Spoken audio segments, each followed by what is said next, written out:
Mga kabisnes, baka samantalahin ko itong pagkakataon na to. Kung po pwede po sana, lalambing ako sa inyo. Supportahan niyo po yung Anime Reactors TV. Solid ka business po yan. Tapos ano po kasi siya, bedridden na po mga ka-business. So sa pamamagitan ng pagbablog, awa ng Diyos nga, na-monetize na siya.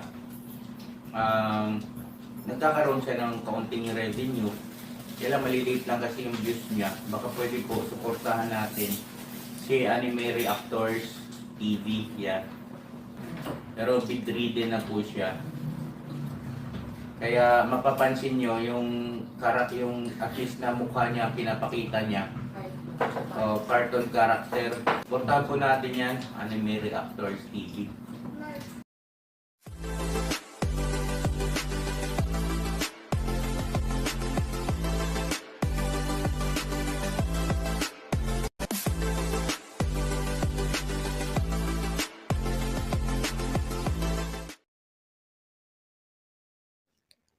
Hello guys, mapagpalang araw po sa ating lahat. Narito pong muli ang inyong lingkod, Anime Reactors TV. At sa mga hindi pa po nakaka-subscribe dyan sa aking munting channel, ay baka pwede naman pong makipindot na po na subscribe button. At makilike and share na rin po ng aking mga video. At patuloy din po natin suportahan ang Mag-amang Ka-Business Official at Papa Dins TV. At ganun din po yung kanilang second YouTube channel na Ka-Business Family. Yan, panibagong araw, panibagong reaction ulit tayo guys. At for today's video po ay gawin po natin ang reaction. Itong muling pagpapacheck up nila Ka-Business dito kay Kuya Tony. Pero sa pagkakataong ito po ay ang ipina-check up nila Ka-Business ay yung dugo at ihi nito si Kuya Tony. Maiksi lang po itong gagawin kong reaction video ito. Natuwa lang ako dito sa nakikita kong tuloy-tuloy na improvement nitong si Kuya Tony. Simula nga po ng ito'y maipagamot nila Ka-Business. Dito pa lang sa van guys, habang papunta sila dun sa clinic ng kakilala din ito sila Ka-Business, ay naging laman na ito ng biruan ito si Kuya Tony. At napansin natin dito na mas madalas na yung pagre-response niya kumpara nung una na pag siya'y kinakausap nito sila Ka-Business. Bagamat ang malimit pa rin niyang sagot sa mga tanong sa kanya ay yung pagtango at pagtaas ng kilay.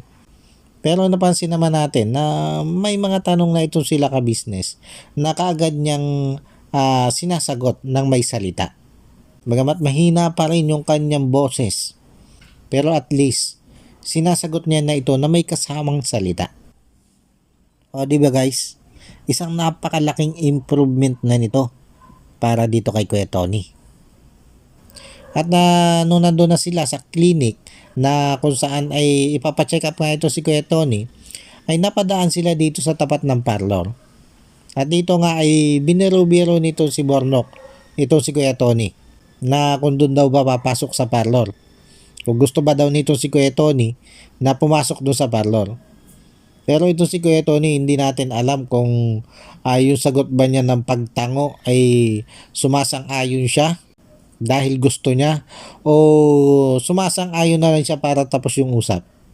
Dahil dito ay tinanong ito ni Kuya Bornok kung gusto ba daw magpa-lipstick at saka magpa-makeup. Pero ang tugon dito ni Kuya Tony ay tango.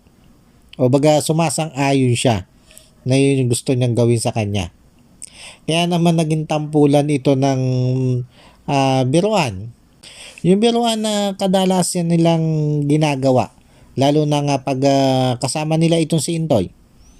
Yung biro ang bading-bading ba. At dito nga ay niloloko-loko nila itong si Kuya Tony. Niloloko nila dito si Kuya Tony na tila membro ng LGBT. At ito si Kuya Tony naman ay nakikiride on lang dito sa mga biro-biro nito si Bornok. At hanggang nun ngang nasa loob na sila ng clinic ay ito pa rin yung binibiro o itinutokso dito ni Bornok. Pero syempre wag naman sanang bigyan ng hindi magandang interpretasyon ng mga viewers ito mga ganitong biruan. Dahil alam naman natin na ito mga kagwang ay kalimitan na nila itong biruan. Pero hindi naman ibig sabihin nun ay minamaliit o binabastos nila ang mga LGBT. Kundi bahagi lang talaga yun ng kanilang kulitan. Alam naman natin na itong ka-business team ay malaki din ang respeto sa mga LGBT. Kaya sana ay itong mga ganitong biruan ng mga kagwang ng ka-business team ay wag naman sanang ipagkamali o magkaroon ng misinterpretasyon lalo na nga sa hanay ng LGBT. At ito guys, tuloy lang natin yung ating reaction dito kay Kuya Tony. Nung ito si Kuya Tony nga po ay nandito na sa loob ng clinic at kukuhanan na ng dugo, ay bigla itong nakapagsalita. At medyo mahaba-haba yung kanyang sinabing yon. At malakas din yung kanyang pagkakabigkas dito. Dahil kung dati ay pag nagsasalita siya ay kundi ipaulit o muling tinatanong nila ka-business para maintindihan. Pero sa pagkakataong ito ay malinaw at malakas ang kanyang pagkakasalita. At tinanong nga niya yung kukuha ng dugo sa kanya kung tutusukan ba daw siya. Nagulat nga din dito si ka-business. At tapos sabi si ka-business na nagsasalita pala ito. Ganon din yung mga staff ng clinic. Sabi nga nila, kala ko ba hindi nagsasalita. Pero kita mo, karayom lang pala ang katapat nito si Kuya Tony para magsalita. Kaya lang, after niya makuhanan ng dugo, ay mukhang talagang ninervyos itong si Kuya Tony. Dahil ang sabi daw nito kay Ate Vera ay nahihilo siya. At napansin din nila ka-business na yung labi nito si Kuya Tony ay namutla. Pero nung makainom naman ito ng 2 bote nga ng tubig, ay bumalik din yung kulay ng labi niya. At dito nga ay medyo nahimasmasa na rin ang nervyos nito si Kuya Tony. At maging nung pauwi na sila, napansin natin dito kay Kuya Tony na may kabilisan na yung kanyang pag-response. Lalo na nga dito sa mga biruan o pagbibiro sa kanya nitong ka-business team. Nakakatuwa na ganito na si Kuya Tony. Kumbaga, bawat araw na nakikita natin siya, napapanood natin siya sa vlog ni ka-business, ay may nakikita tayong improvement sa kanya. Kumbaga, nakikita natin na may malaking pinatutunguhan itong ginagawa nila ka-business na tulong para nga dito kay Kuya Tony. Pero sa tingin ko guys, mas bibilis ang improvement nito si Kuya Tony pag yung mga magulang nito o yung mga kamag-anak nito ay nakapunta na dito kay Laka Business. Yung nakasama man lang niya ng kahit ilang araw. At ganun din yung malimit sana nilang pag-uusap kahit sa video ko lang. Dahil napapansin nga natin guys, pag nasa harap niya itong tatay at kapatid niya, kahit sabing sa video ko lang, ay nandun yung pagre-respond niya ng mabilis doon sa mga itinatanong ng kanyang tatay at ang kanyang kapatid. Kaya sa tingin ko mas maganda kung araw-araw siyang natatawagan ng kanyang mga kamag-anak o ng kanyang magulang at nitong si Ate Annabel nga na kapatid nito si Kuya Tony. Dahil sa pamamagitan nun ay lagi siya nakakapagsalita na maayos. Kumpara nga sa ang kausap niya ay ito sila ka-business. Siguro dahil nga mas palagay yung loob niya doon dahil pamilya niya yun eh. At dito kay ka-business ay nandun pa yung kanyang hiya. Kaya sa mga tanong ni ka-business ay ang kalimitan na lang niya sinasagot ay pagtango o pagtaas ng kilay. Pero yun nga, pag mga kamag-anak niya ang kanyang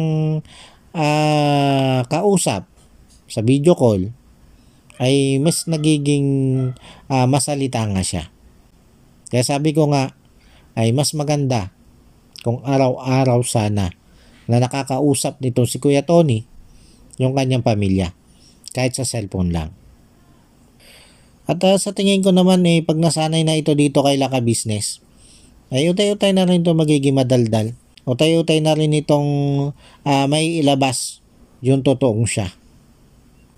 Lalo na ito nga, nagsisimula na siyang gamutin. At dito nga kay Ate Vera ay mas nakikipag-usap siya ng ayos. At pag may gusto nga siyang sabihin ay kalimitan, ay dito niya kay Ate Vera sinasabi. Siguro dahil nga ito si Ate Vera ay kahit pa paano ay nakakaintindi ng salitang Bicol. Mukha ito kasi si Tony ay hindi ganun nga kabihasa sa salitang Tagalog. Kumbaga naunawaan man niya yung Tagalog ay pero mas kabisado nga kasi niya yung sarili nilang lingwahe. Kaya kung mapapansin natin nga na pag itong si Nika at si Ate Vera yung kausap nito ay mas madalas nga yung pagre-response niya dito sa mga ito. Paano guys, hanggang dito na lang muna ulit po at sabi ko nga ay maigsi lang itong aking reaction video na ito. Kung bagay update lang ito patungkol dito sa nakita nga po natin na tuloy-tuloy na improvement nitong si Kuya Tony. At yun, maraming salamat po sa patuloy pong sumusuporta at walang sawa pong nanonood sa aking mga video. At sa mga hindi pa po nakaka-subscribe dyan ay baka naman po pwedeng makipindot na po ng subscribe button at makilike and share na rin po ng aking mga video.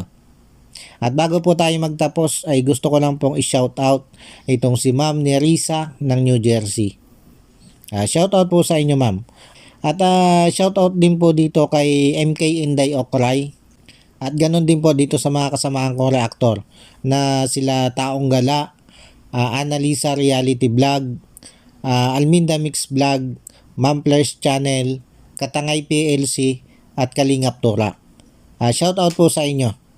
At yun, nakikisuyo po ako na makisuportahan din po itong mga kasamahan ko reactor na ito sa Ka-Business Official at Papa Dins TV. Muli po ay maraming salamat po at God bless po sa ating lahat. Anime Reactors, shoutout po. Suportahan natin yan si Anime Reactors TV. Yan, pakisupport po natin. Siya po ay isang bidridden na mga ka-business. Check nyo po yung kanyang YouTube channel, Anime Reactors TV. Siya po siyang bidridden na, ayan, kahit pa paano nakakagawa-gawa siya ng mga reaction video patungkol sa Ka-Business Official. Suportahan po natin para kahit pa paano magkaroon siya ng revenue. May magamit siya sa pambili-bili man lang ng gamot. Ano po mga ka-business.